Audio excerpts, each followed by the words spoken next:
حضرت امام حسن سے آ کے وظیفہ پوچھا، اس شخص نے کہا حضور اولاد کوئی نہیں تو وظیفہ بتائے، تو آپ نے فرمایا استغفار پڑھا کر۔ تو حضور پھر میں دوبارہ کعبہ ہوں، تو امام حسن کہنے لگے بے اولاد ہے نا تو، استغفار کا وظیفہ بتایا نا؟ کہا۔ فرمانے لگے اب اس وقت آنا جب اللہ تجھے 10 بیٹے عطا کرے گا۔ کتنے؟ 2 4 نہیں، 10 ہی کہہ دیے۔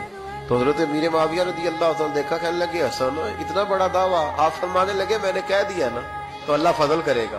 وہ شخص کئی سالوں کے بعد آیا تو حضرت امیر معاویہ کو بھی ساتھ لایا، کہنے لگا حضور اللہ کے فضل سے اللہ نے 10 بیٹے عطا فرمائے، پورے 10 ہی اللہ نے دیے۔